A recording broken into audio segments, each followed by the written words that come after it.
We're going to smoke you up. This is VGC, a video game podcast with me, Jordan Midler, Chris Scullion, and Issy van der Velde. This week we've got thoughts on Assassin's Creed Mirage, Forza Motorsport, Detective Pikachu returns, and a chance for you to win beta codes for Modern Warfare 3. All that and so much more, but first, how are we doing, folks? Issy, welcome to the podcast. Oh, thanks for having me. You're very, very welcome.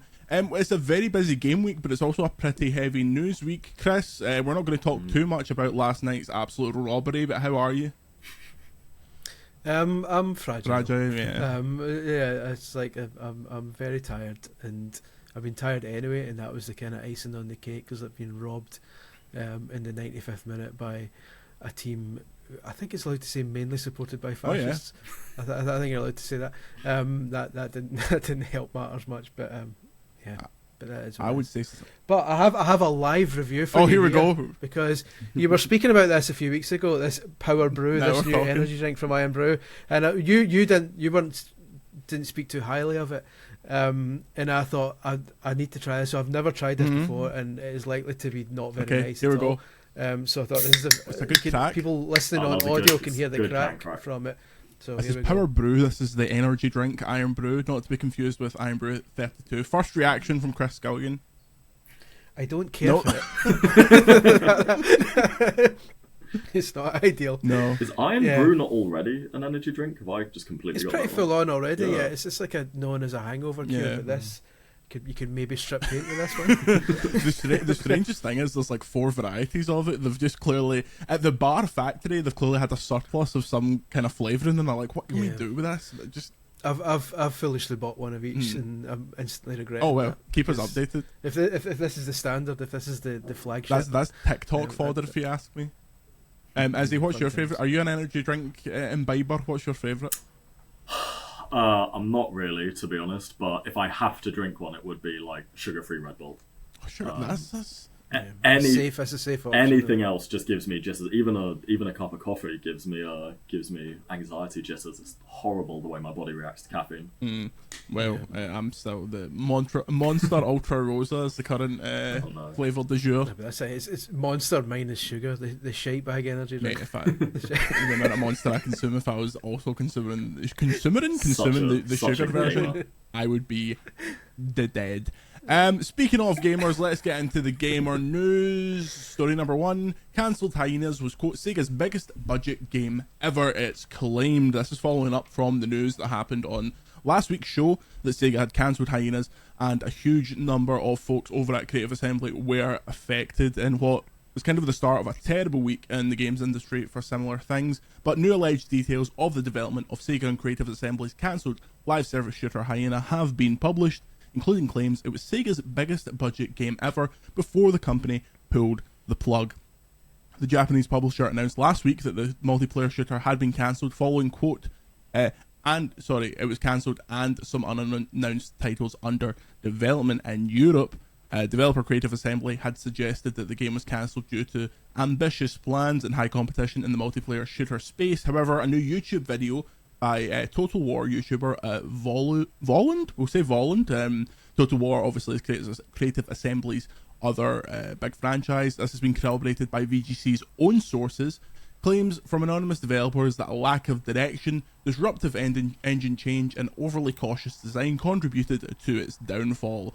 One anonymous developer wrote, quote, so what went wrong? Total lack of direction, many of the leadership asleep at the wheel, but they never seem to lose their jobs. An engine change partway through the process, attempting to break into a saturated market, and not committing to do anything adventurous with the game. We'll take a pause there. Izzy, how did this hit your ear? Were you surprised to hear about this in terms of the mismanagement, the busy space that Hyenas would have had to launch into? So I am not one of the journalists who ever got to play Hyenas. It kind of I was always aware of it being, an exciting thing in the space. Everyone who's spoken about it seems to have loved it. But I think, in terms of, upper management being asleep at the wheel and not losing their jobs for it, that's just kind of a tale as old as time, isn't it, with things like this? It just feels that every single year, week, month, day, whatever kind of period of time you want to use, we hear about another game that's kind of just like it's a game by numbers. It's like, oh, some exec thinks this is where the money is, so everyone's going to pivot to this. And it just leads to things that are devoid of passion and any of the artistry that actually goes into, bringing a game to life. And then the sad reality is, as soon as those execs get a whiff that, oh, that little cell in the spreadsheet is going to be red instead of green, just cheaper to pull the plug, and then actual jobs get affected and the people who are making the things get canned. So yeah, I think it's pretty devastating for the developers, and I think it's weird to see a team like Creative Assembly that is so famous for like the Total War games and things like that, then make Alien Isolation, which everyone loved. I know it didn't sell very well, but like everybody loved it. Probably didn't sell very well because Alien games historically have not been good. But we had a great one. Why were they not allowed to sort of like keep doing like IP survival horror? Because there's so many things they could have done in that space that they were clearly fantastic at. It's like, instead, nope, let's just throw them into another, live service game that's gonna just be a money printing machine for us. Yeah, it's just going back to the story here, Hyenas, or Project Keaton as it was known, was greenlit after the critical success but commercial disappointment of Alien Isolation, following which the Creative Assembly console team delivered the work for hire project Halo Wars 2, which is also claimed to have sold modestly. Creative Assembly's management wanted to create a console game with broader commercial potential, with Destiny, Escape from Tarkov, and PUBG cited as inspirations. Chris, does this smack of companies trying to get on the hot thing, not realizing that in 5 years' time it will no longer be the hot thing? Yeah, 100%. And it's like, it's weird because Hyenas should have been the sort of game that I would have been massively interested in, because as a massive retro nerd, a lot of the kind of the plot behind it, which apparently was thrown in by Neil Blomkamp when he turned up one day and decided, by the way, here should be the plot, is that in the future physical media is massively rare, which I love the idea of, and all the concept art shows you stuff like Mega Drives in the background and little monkey ball figurines and stuff. So I should have been well up for that, but for some reason I couldn't bring myself to get massively excited about it, and I think it's just because there's so much of it just now. Like you say, these things sound great 5 years ago when they're in the early stages of development, but as it goes along and as things don't really take shape the way they should, then at some point you either plug ahead and risk losing even more money, or you pull the plug there and then and say, okay, we'll pay no more wages, we're putting no more money into this, into what could be. I mean, they'll have had the analytics from the data from the betas that they've done, and maybe that's caused them to think we're not getting the engagement we're looking for here. This, unless we turn things around massively, this is a dead game walking, so we might as well stop it now. There might not have been a lot of people playing. Certainly I didn't see a lot of chat about it when the betas were ongoing. Yeah, it's just such a strange situation, and obviously it seemed to come out of nowhere for so many people. Like, this is a game that was close to getting out the door as one could be, so whatever financial incentive there was to not actually run it, it seemed to have won out there. As you mentioned, in 2019, before Hyenas had been announced, Creative Assembly's Twitter account posted a photo of Neil Blomkamp visiting the offices. According to the sources in this story, the District 9 and Elysium director was a big fan of Alien Isolation, and his trip to the studio was more than a social visit, as he was actually providing feedback in the game's overall direction. Quote, he comes to visit the studio and he's shown what we're up to. He has some ideas to take of a direction to take the game in. Basically, that you're not stealing to survive, but Netflix, Steam exec doesn't exist anymore. So DVD box sets, music, games, all that physical media is now super valuable. Issy, where does Creative Assembly go from here? Do they just go back into a Total War box, or does this scare companies off from doing big kind of genre changes like this?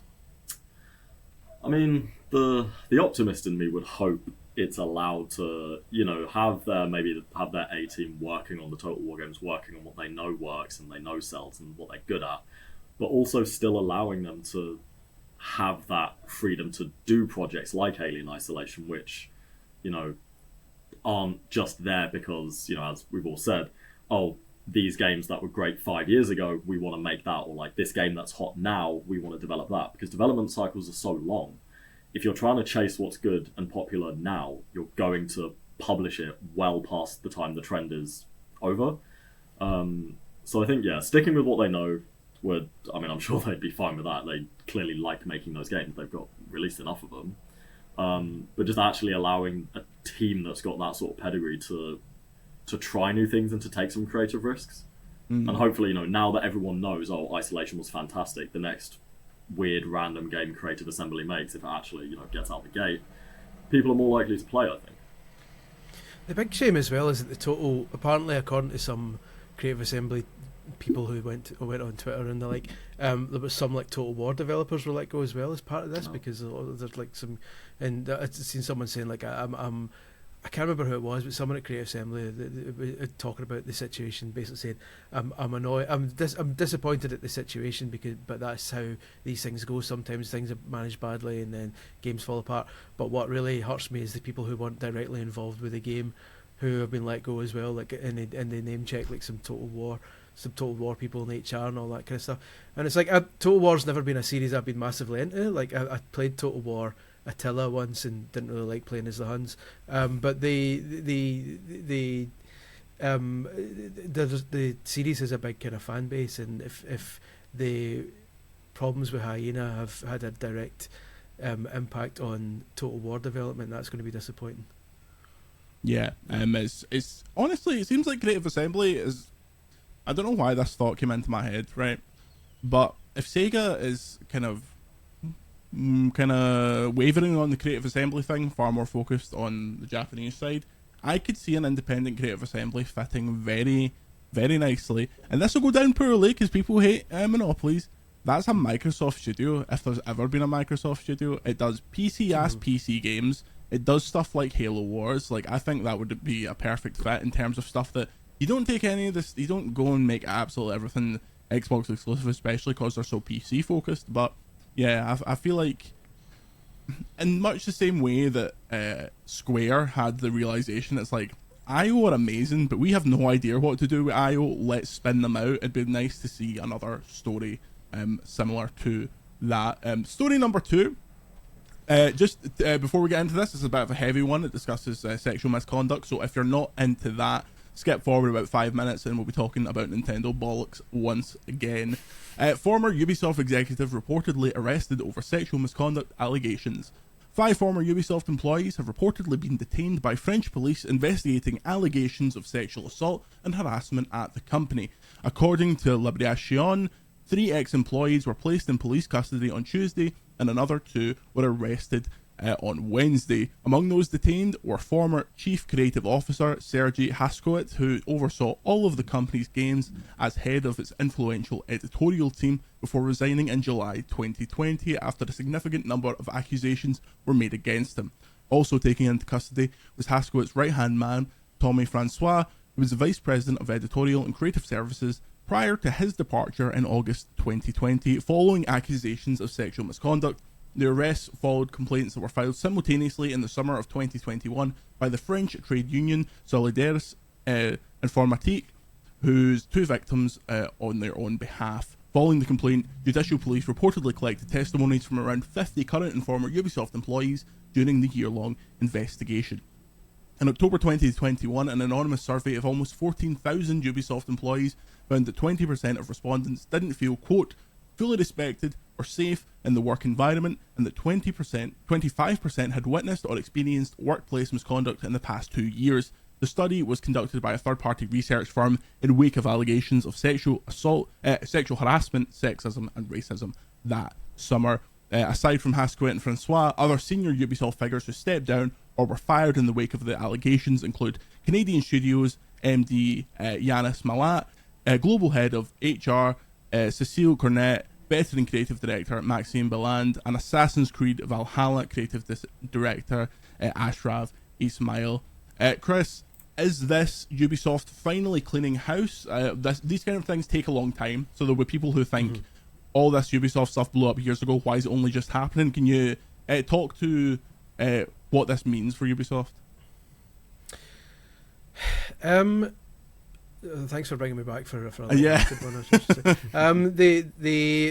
It's hopefully this is good news. It's like a lot of times you see these stories, and you don't see the follow up on what happens afterwards. And I think a lot of times the feeling is well, the stories have come out, the people involved have walked or whatever, and now what? Does it just continue? Like, do we just forget about it and move on? But this shows that there are actually some of these are ongoing investigations, and that it wasn't just here's the Ubisoft story, now everyone gets on with their lives. That there are actually repercussions coming, hopefully for the people involved. I suppose the positive thing is that everyone arrested were ex-employees, and that kind of shows that whether they stepped down or were kind of forced out, the people who seem to be kind of directly mostly involved or responsible for these things don't appear to be with the company any longer. And hopefully if there are other people of that ilk who are still at Ubisoft, hopefully this news is a kick up the arse and kind of shows them that they're not going to be able to get away with this shit anymore. And you would hope that the atmosphere in the various studios has changed since this all kind of came to light. Does this do anything to kind of rehabilitate Ubisoft's image, or is it more a case of we wait 5 years, we do similar surveys and see how things have changed? Yeah, I think given how high those numbers were with the employees, what was it, 25% saying they've witnessed this kind of stuff and 20% feeling unsafe, it's hard for me to imagine that out of 14,000 people, only 5 were responsible. And I think it's pretty unbelievable that you don't see more, like CEOs and upper management resigning over this kind of thing. Because, whether they know about it and hide it or don't know about it, both are kind of pretty bad. Like, if you don't know what's going on in your company, how are you fit to run it? And if you do know and you're hiding it, you're definitely not fit to run it. So, yeah, I think it's a shame that this is just such a prevalent issue, in lots of industries, but especially the tech and video game industries.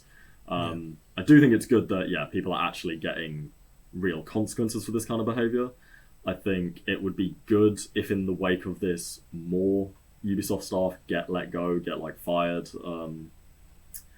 Because I think, it seems unlikely, it seems unbelievable to me that they would be the only 5 who were responsible for this behavior. So I think if we saw Ubisoft firing more people, I think that would show a bit more, that would give me more faith in Ubisoft. If more people were as a result of these investigations, we've also found out person XYZ did XYZ, so we're getting rid of them. I think that would be good. Whether or not that actually happens, I doubt it. But I definitely think the idea of doing another survey in a few years or a year and seeing how people feel now would be good. Yeah, it's a case of letting go of the people that should go, as opposed to letting go of the people that kind of have to. Yeah. Kick people out because they've done this. Don't just wait for them to get found out by journalists or the general public. Yeah. Exactly. I cannot believe that Yves Guillemot survived all this. But yeah, exactly. That's what I mean. The C-suite wins again. One for the big guys, But yeah, hopefully all those people are ruined. Next story. I mean, once Microsoft buy Ubisoft, then it won't be a problem. Oh yeah. I mean, they fixed Activision. Anyway, Nintendo is shutting down online play for 3DS and Wii U in April 2024. One for the gamers, this. The company already closed down the eShops for both systems back in March, but players have been able to continue using the online services in-game, such as online multiplayer and rankings. However, as of April 2024, this functionality will be closed, meaning games will only be playable offline. The announcement will particularly impact games with a heavy emphasis on online play, such as the original Splatoon. This is a quote from Nintendo's support website. In early April 2024, online play and other functionality that uses online communication will end for Nintendo 3DS and Wii U software. This includes online cooperative play, internet rankings, and data distribution. Nintendo says it will allow the specific end date and time. It will announce the specific end date and time of the closure at a later date, but notes that if an event occurs that would make it difficult to continue online services for Nintendo 3DS and Wii U software, we may have to discontinue services earlier than planned. Basically being like, we can just fucking turn this off whenever we like. We don't give a fuck. Players will still be able to play games offline after online services end, and Nintendo notes that Pokemon Bank will still retain its online functionality. As this article notes, presumably since it's still used by players and uses online connectivity as its central mechanic. Chris, as the you are chattering on the river Styx of Nintendo destroying its online infrastructure. How did this make you feel? I mean, all I'll say is RIP Dr. Luigi on the Wii U and its online multiplayer, which is, I maintain, and I'm the only person who maintains this, that the Dr. Mario games have the best online multiplayer in the world, and Dr. Luigi was the only one that was still going. We'll be doing an hour-long memorial podcast when time does come that we have to say goodbye to Dr. Luigi. I know. I don't want to spend too long on it because I know we'll be doing it in depth in the future, so we'll park that. It's always a shame, but I mean, I'd like to see the figures on how many people are actually still playing Splatoon 1 and like Mario Kart 7 on the 3DS.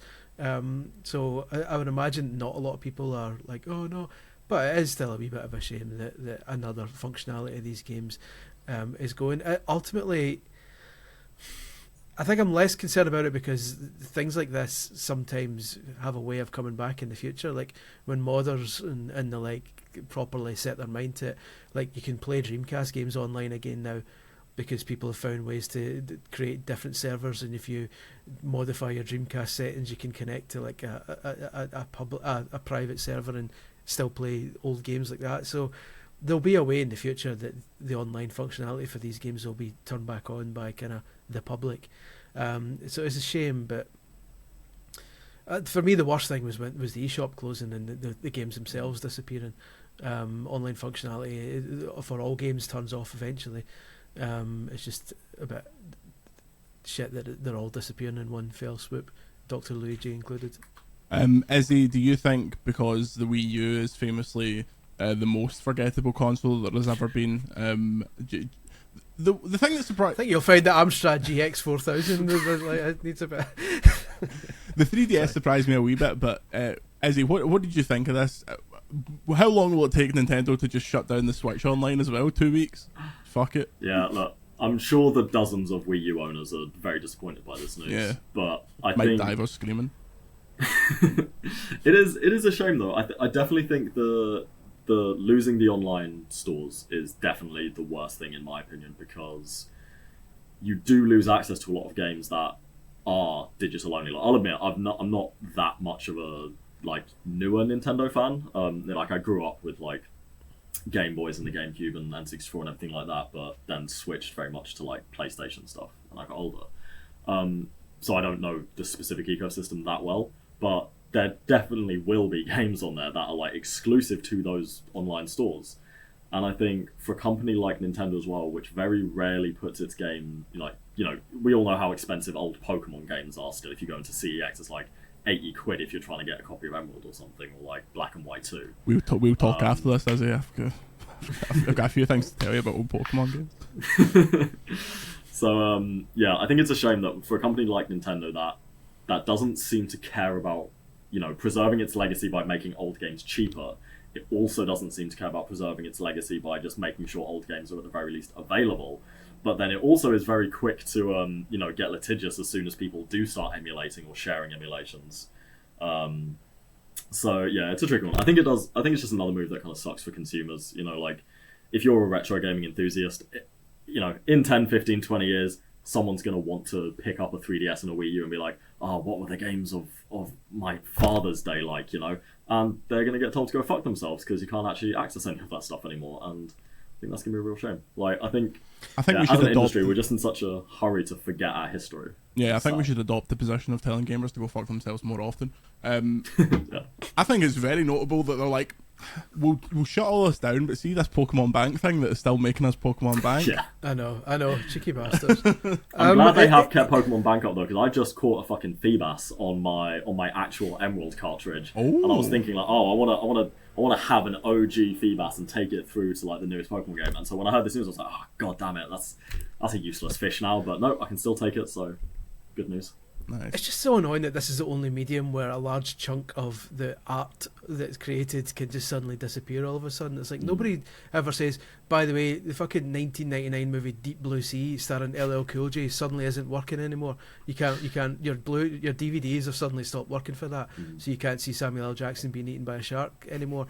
It's like this is like a big part of these games and the online functionality, and even if only 4 people are still playing the game, that's not to say that in the future there might not be a group of fans or someone who might decide, okay, well tonight dig out your copies of fucking Sega Superstars Tennis on the Wii, and we're all going to play multiplayer for tonight only. That can't happen. So it's a shame. It's the only major medium where this happens, and unless there's some sort of massive overhaul and almost like a Wikipedia style, like a community funded resource where servers can stay online forever, then it's going to keep happening. I can't remember where I saw it, but someone suggested the idea that if a company's going to, like shut down online functionality, stop selling a game, like restrict all access to it, that game should kind of be made like just public property. Like the source code should be out there. You should be able to just, it's like, okay, now the game is like, the company's abandoned it. It's now fair play. Like anyone can download it for free. Anyone can do what they want with it, mod it how they like. Like if you as a company don't want the game anymore, you can't just, like spit on it and throw it in the bin and stamp on it. Like just give it to the people and let them then do what they want with it, to let them preserve it however they want. I think that's quite a nice idea. Don't think it'll ever happen, but I think that would be something good to fight for. Well, I think all Nintendo games deserve to be put in the dustbin of history. This guy.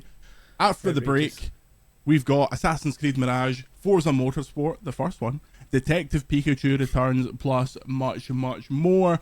My Doug is going fucking ballistic, so I'm going to take this break to go and just let them run free. We'll be back in a minute. And we are back. For those worrying, the dog has been released. She's gone with the pillow that she's absolutely eviscerated.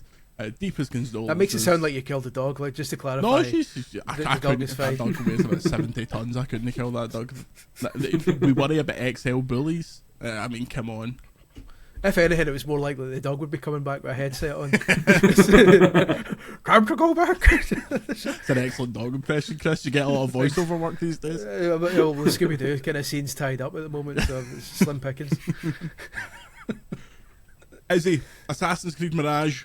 It's the newest, hottest Assassin's Creed game, although it's not quite Assassin's Creed as we know it modernly. It's not one of these Witcher 3 rip-offs. It's Assassin's Creed like I know my Assassin's Creed. It's Ezio Auditore. It's bloody Altair. It's whatever the guy in the third one was called. What do you think of Assassin's Creed Mirage? I've mixed feelings about Assassin's Creed Mirage. I like the sort of stripped back approach. It's interesting because I think a lot of the same games that me and you have reviewed, we tend to actually be quite aligned, and I think this is one where our scores have differed sort of more than usual. I'm in love with the setting, like I'm half Egyptian, so it's really great to see this series. They kind of gave us one of like, a big Arab AAA protagonist to like give us another one. It is great to see that come back. I think it's long overdue for a return to like the original setting. But I think, in scaling back a bit, it seems like they've gone a bit too far back. Like the parkour, for example, like the most recent Assassin's Creed game I played was Unity, and for all its flaws, it looked gorgeous, and the parkour was flawless. Once all the bugs and kinks were ironed out. Whereas Mirage, like it's almost like it's kind of gone back to like 3 and 4 and Brotherhood and stuff. So it still runs pretty well. But it's in the going down. Like, in Unity, when you do the parkour and you'd like just scale the buildings really quickly, that sense of flow has been lost a bit. Yeah, I tend to agree, and especially because to set this up, Assassin's Creed Mirage is it's a spin-off of the main Assassin's Creed series. It's not full price. It's set in 9th century Baghdad. You play as Basim, who's in the Assassin's Creed Valhalla. And instead of a big sprawling RPG, it is like Assassin's Creed 2. It's a pretty linear game. And like Assassin's Creed 2, to parkour, you hold the stick forward and press A, and you just kind of wander your way up there. And there is a bit of awkwardness when you want to get down from a building. Yeah. And it's like, okay, I just want to go down there. Can I just jump? It's like, no, let's swing our arse around off the side of this. And then, do you remember as a child, Chris, you'll remember this? Do you remember, was a don't remember much of being a child. Yeah, so it was in black and white. Was a drippy a thing for you? A drippy? What did you call it when you'd climbed a fence and you had to get down the other side? So you just had to hang and like lower yourself down and drop down. I don't think we had a terminology for it. I get as a nerd, I would have just considered it a Prince of Persia style climb down.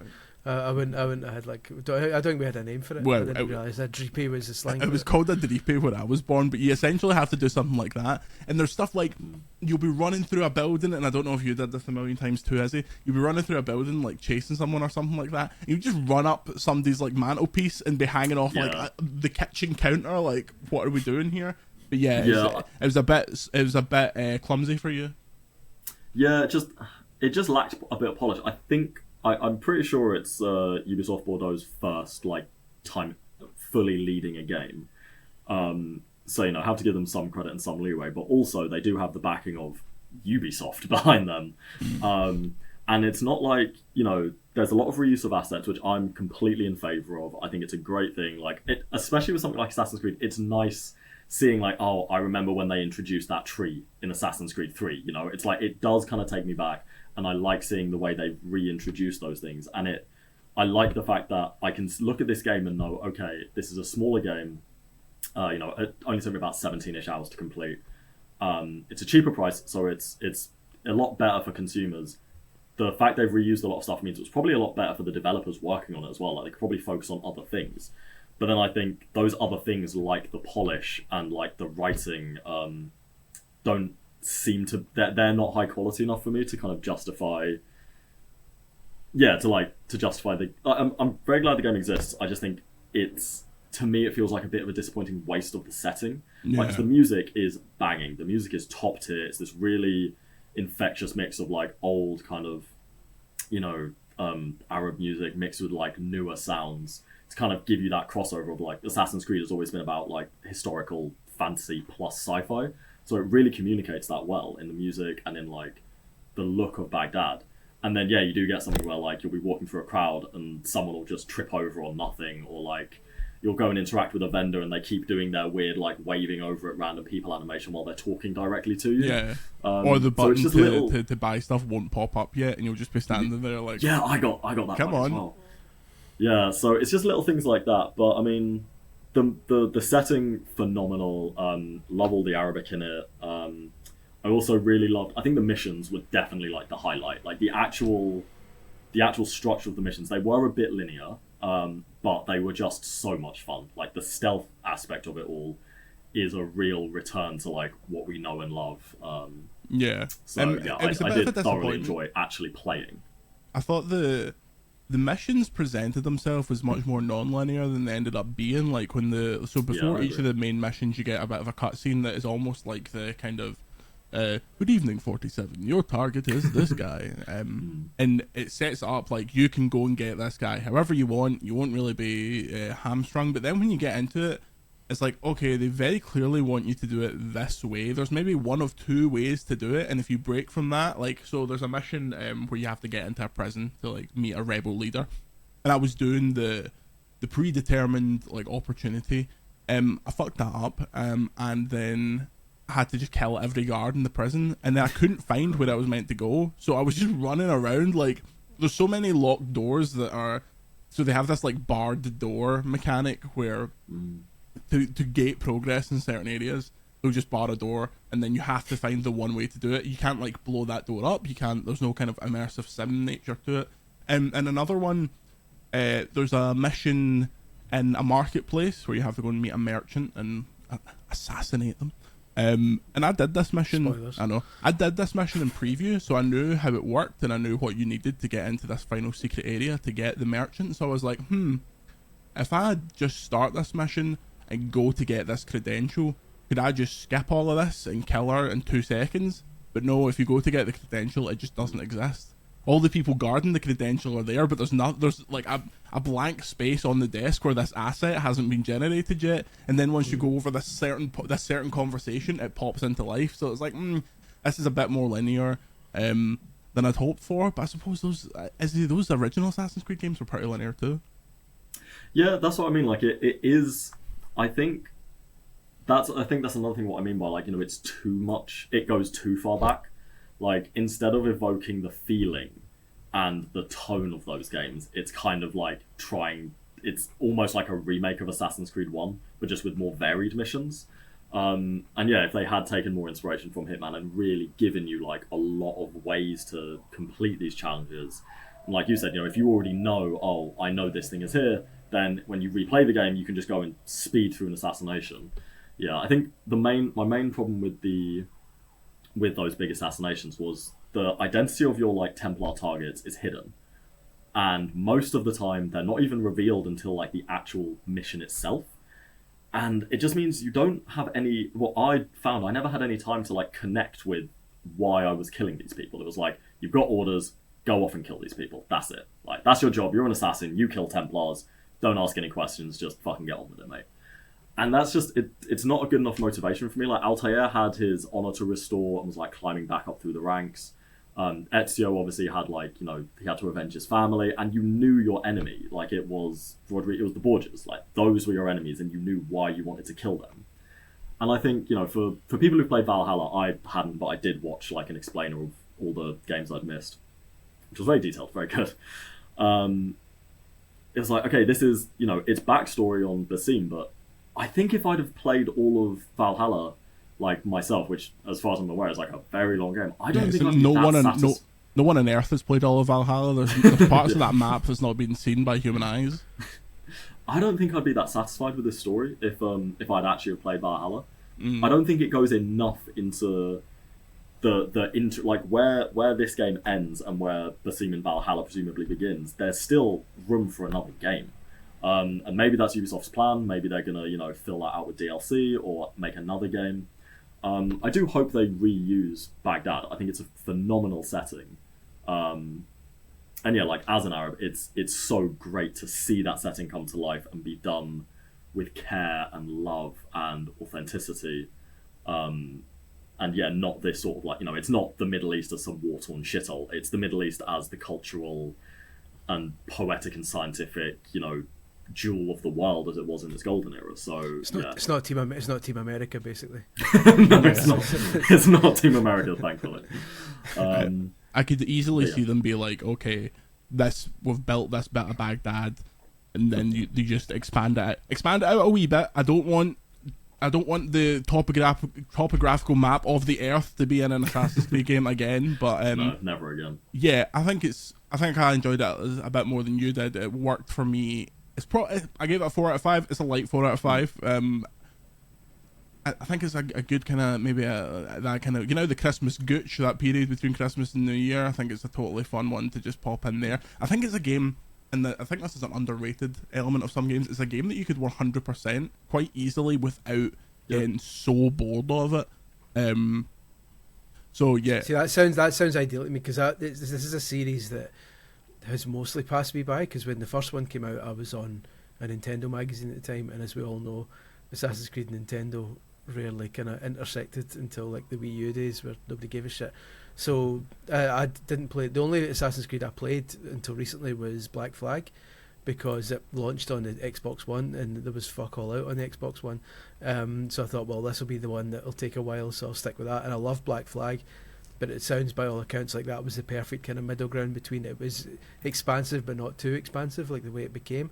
It was only this year I thought, well, I've got Assassin's Creed 1 in my backlog and I've had it there for like 15 years or whatever, let's play that. And I really enjoyed it, like, because it's so basic and so linear and so unlike modern games, whereas I finished it in a couple of days. I was like, good, that was good, I'll move on to the next one. And by all accounts, I know that's not the best in the series, but if Mirage is more of the same kind of more linear stuff, like that's what I'm looking for as an old man who just wants to get through these things. I'm up for it. And I think with the lower price as well, I think it definitely has a place, and I'm very glad it exists. Mm-hmm. I think even like without making it longer, with a bit more polish and with like a bit more of a motivational story, I think it could have been great. I think at the moment it's good, it's fine, it's a decent game. And definitely for die-hard fans or for people who just prefer the older style of the Assassin's Creed games, I definitely recommend it. Just wish they'd pushed it a little bit further. There's still some fuel in the tank of Assassin's Creed. Speaking of fuel in the tank, Forza Motorsport. That's a poor segue. Sorry, the wheels are really falling off this podcast. Speaking of wheels falling off, for 10 minutes. No, exactly. So it was just, you could see him just sitting there like, Look, we've ran out of road. Speaking of running out of road, Forza Motorsport, Chris. See, the perfect segue would have been when I spoke about the Xbox One launch. You could have said also an Xbox One launch game is Forza Motorsport. Just 5. give it a break. Speaking of breaks, Forza Motorsport, Chris. That's good. Yeah. Yep. Next. Yeah, that's what the gamers want to hear. Just tell me if the game is good or bad. That's all we have time for. This conversation's really stalled. Speaking of stalling, Chris, Forza Motorsport. Thanks, very good. Forza is... I was looking forward to this one for a while. I like serious racing games, but I'm not a massive petrol head. Like, we've spoken at length about Gran Turismo. Take a shot, get the cafe out on Gran Turismo 7. The Gran Turismo 7 overdoes it. Yeah. Where people like, you're sitting at a cafe and a guy turns up, I see you're driving the Murcielago, and then starts giving you the entire history of the thing. The history of Created by petrol. The man who discovered the wheel was Stephen Toyota was born in 1870.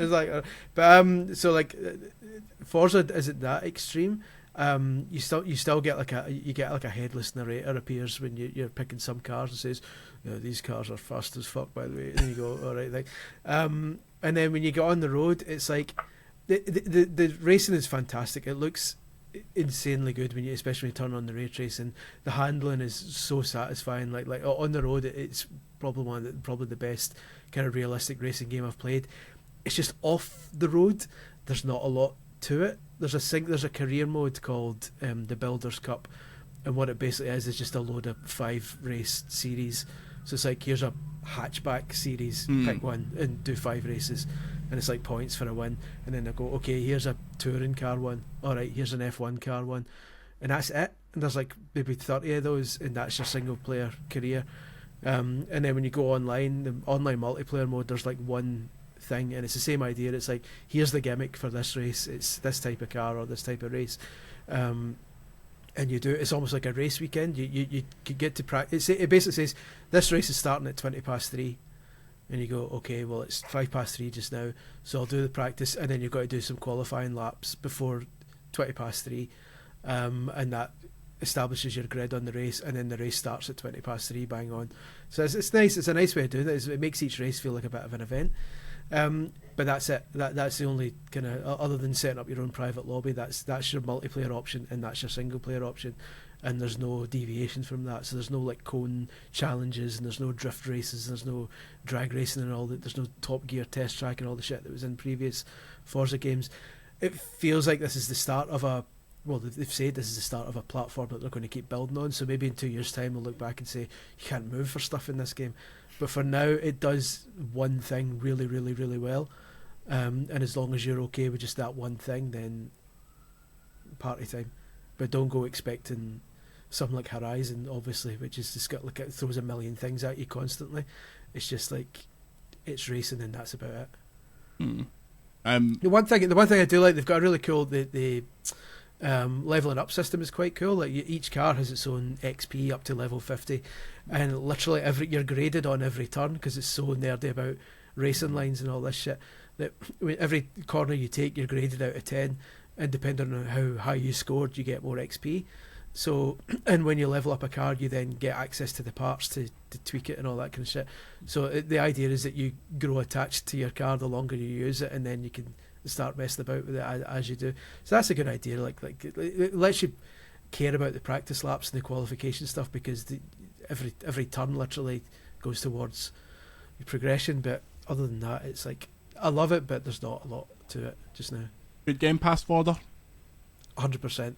It's a perfect. You download it, play a couple of races, get on with your life, and then in a couple of days' time put it back on again. This isn't a game you're going to spend, unless you're reviewing it, you're not going to spend like 10-20 hours at a go, like hammering through it, because it's so repetitive. You think how long do you think before another Horizon? How long do you think they leave it? Couple of years? 2 years. Yeah. I've lost track of how long these things take. Speaking of losing track, Hey! I just think maybe the end of next year. That's pure guesswork. I've no idea. I'm just conscious that Playground Games are now working on, like, properly full steam ahead on Fable as well. Oh yeah, and allegedly. Any minute now. I know, but we'll see. But Yeah, maybe next year, maybe the year after. Yeah. Who knows? But, They're spending all that time reanimating that trailer for Summer Game Fest with like Richard Terfawada in it. I do appreciate though that there's not as much chat in this Forza. It's not like, hey Jordan, the festival's kicking off. Would you like to go for a race?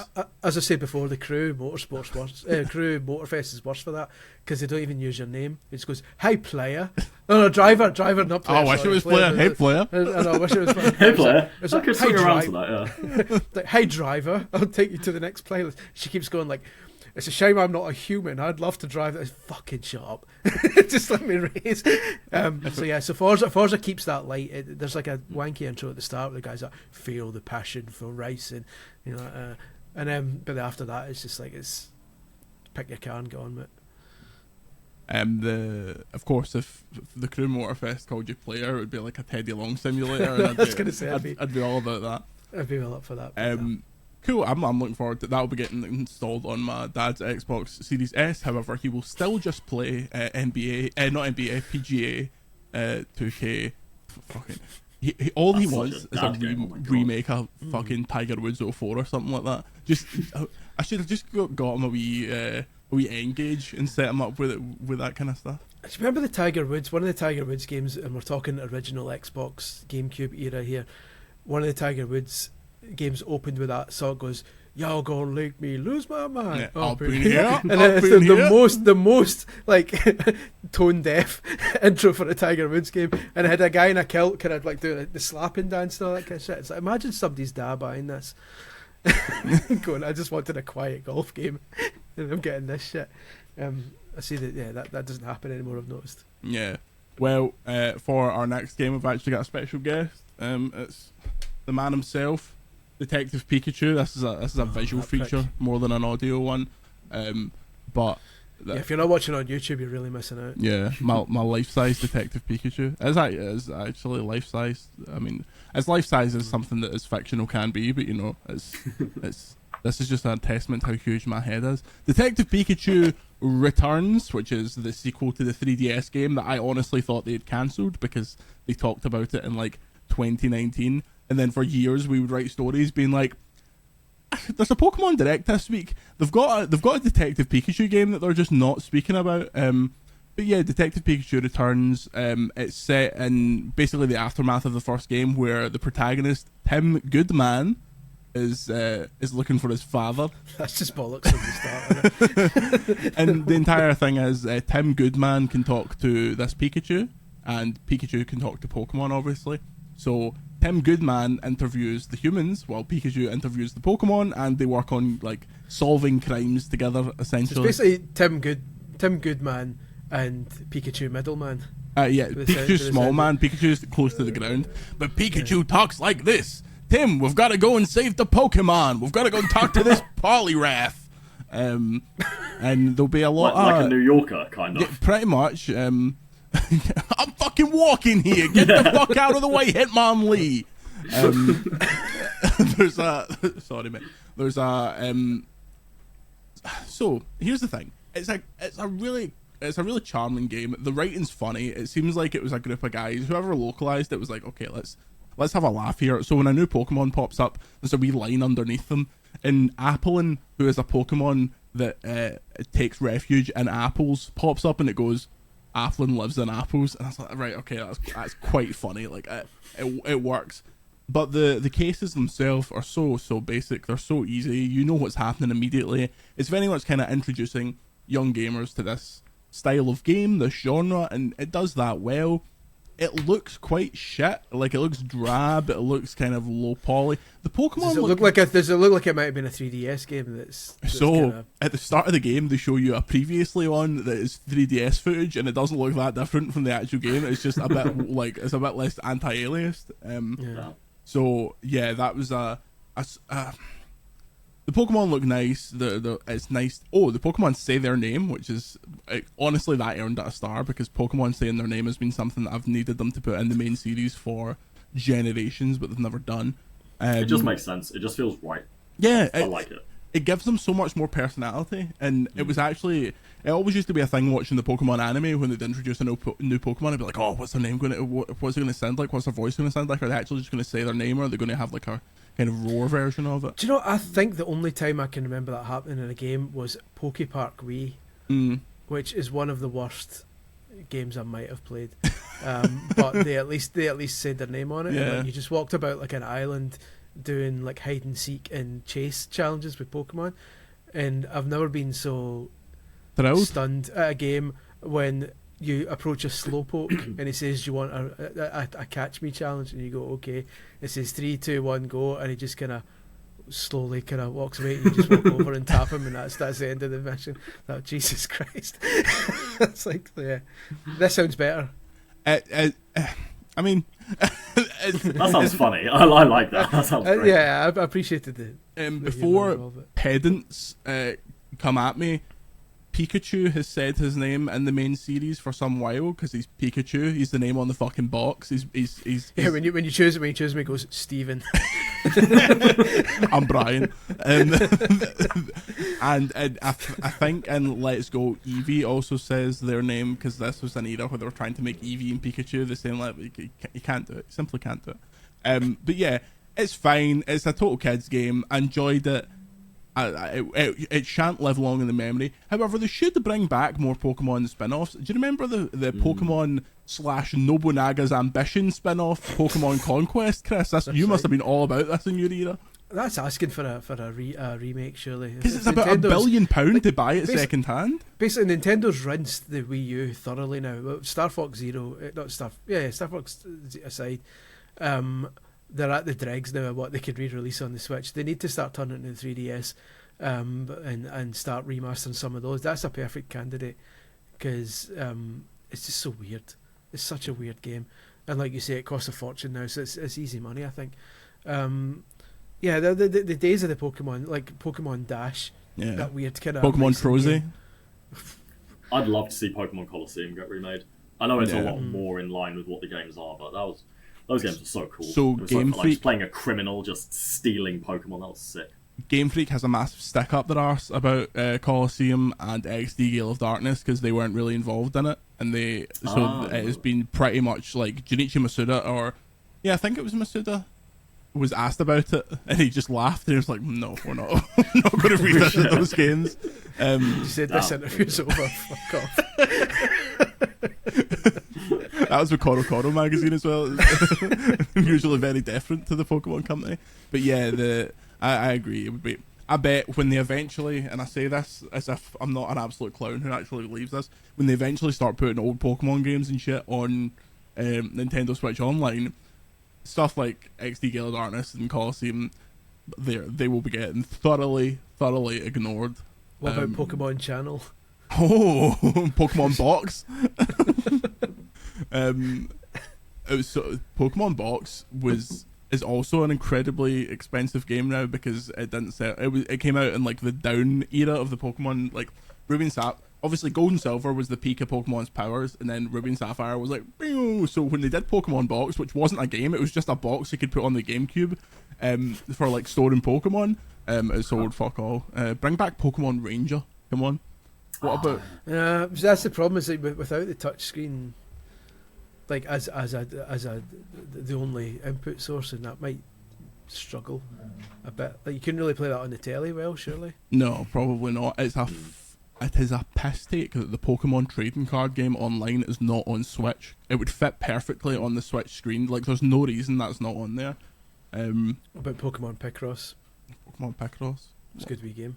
I'm sure you lot are just making up games now. Pokemon Pinball, some of the best pinball games on... What about Pokemon Catcher in Their Eye? That was a weird crossover. I wasn't really expecting that. Pokemon Mystery Dungeon Gates to Infinity, come on now. Pokemon... You've joined us in naming Pokemon games, a regular weekly podcast where we just say Pokemon games over and over again. This week, get comfy because the next hour is just this. No, exactly. If you were expecting like a wee Spider-Man tease or some Call of Duty Modern Warfare beta codes, you might as well just stop now because we're just going to talk about Pokemon now. for the rest of this podcast. We're just going to name games. I mean, that's not even when you get into the Puck series of Pokemon games that are the Japanese exclusive ones, like Pokemon Batterio and stuff like that. Which I mean, dare we forget the Pokemon Mini handheld? Well, of course. With its own little selection of micro games. Pokemon Puzzle League, come on now. They were just slapping Pokemon on fucking anything back in the late 90s. Bring it back. Gentlemen, Pokemon Rumble. Okay, your Where your Pokemon Rumble remember the Wii U one? They had Wii figures for it you could buy. I've still got them. Oh, do you? Much? Right.